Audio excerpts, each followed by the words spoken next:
According to a 2023 report from the U.S. Surgeon General, loneliness is now classified as a public health epidemic, affecting more than half of American adults. Let that land. Not occasionally lonely, not "I wish I had more friends" lonely, chronically, measurably, alone. And yet, if you're watching this right now, there's a good chance that statistic doesn't frighten you the way it probably should. Because if you're honest with yourself, being alone doesn't feel like a problem.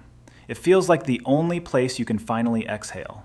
You come home, the door closes, and something in your chest, something that's been braced since the moment your alarm went off, just releases. The low-grade hum of other people's needs goes quiet. You don't have to read anyone's tone, manage anyone's mood, or perform a version of yourself calibrated to make the room comfortable. You're not broken, you're not cold, you're not bad at people. What you're experiencing has a name, several of them actually, and researchers have been studying it for decades. What they've found doesn't pathologize you, it explains you. Stay with me, because this isn't a video about introversion. What we're about to get into is older than personality types, deeper than childhood, and more specific than any label you've ever been given. The first thing to understand is what solitude is actually doing to your brain, because most people have it completely backwards. They think being alone is the absence of something. No people, no noise, no demands, a blank space, a pause. But neuroscience tells a different story, and this is where it gets interesting. Research on what's called the default mode network shows that the moment you stop engaging with the outside world, your brain doesn't power down, it powers up. For a completely different kind of work: self-reflection, pattern recognition, meaning-making.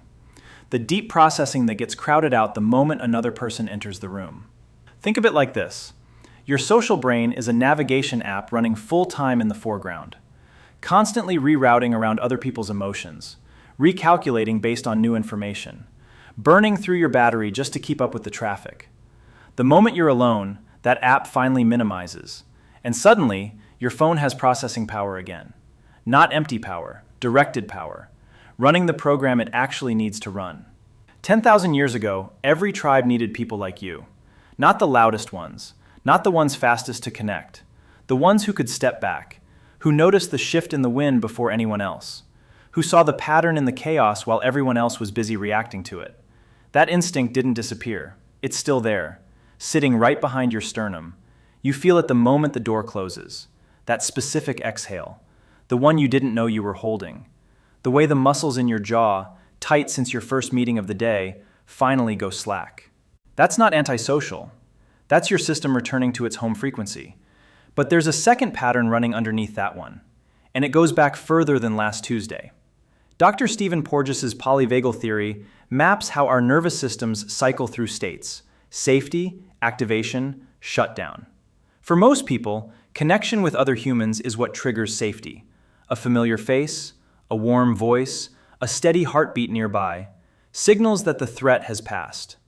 But if you grew up in a house where emotions were loud or unpredictable or simply absent, your nervous system learned a different equation. People meant unpredictability, and unpredictability meant threat.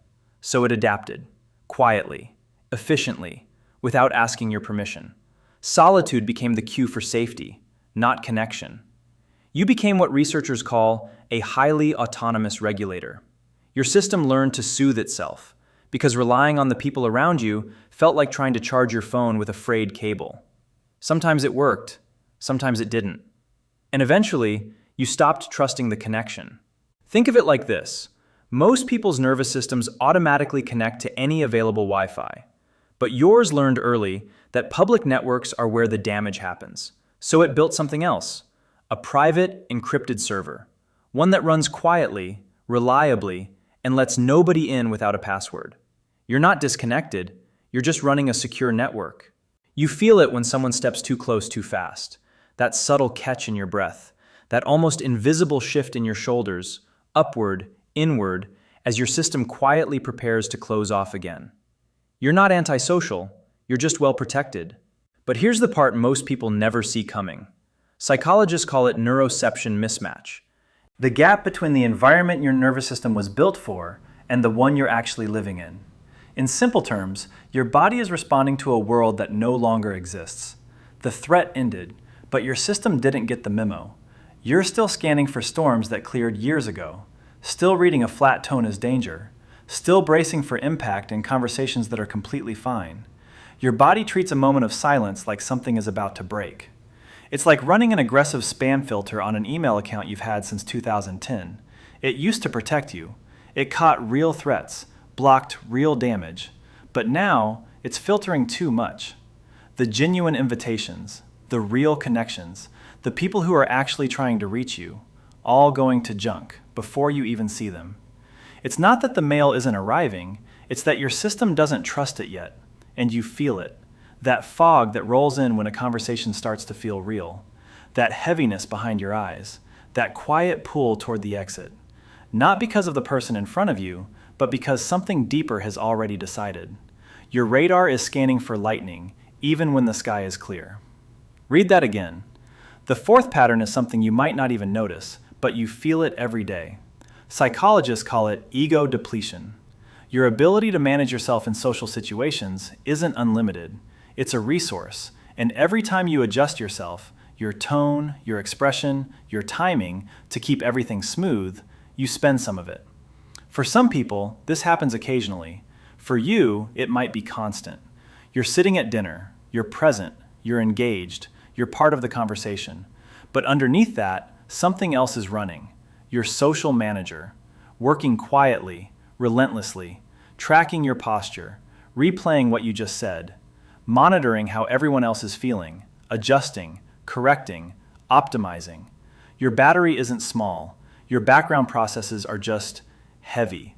You feel it as a weight, right in the center of your chest, that strange distance, where you're still there, but already halfway gone, counting down to the moment you can leave. You're not tired of people. You're tired of the work it takes to be with them. And then there's the last pattern, the one that stays with you long after this video ends. There's a kind of solitude that heals you, that restores you, that gives you back what the world takes. And then there's another kind. Psychologists call it compulsive solitude. Not the kind you choose, but the kind you default to, because everything else started to feel like too much. The place you went to recover quietly became the place you stayed. So let me ask you something. Is this your sanctuary? Or is it a space that slowly became the only place that feels safe? There's a difference, a real one. One expands your world, the other shrinks it, until the outside starts to feel unfamiliar. And the only place that makes sense is a quiet room, low light, phone face down, nothing being asked of you. I'm not here to tell you to change who you are, or to force more people into your life. That's not the point.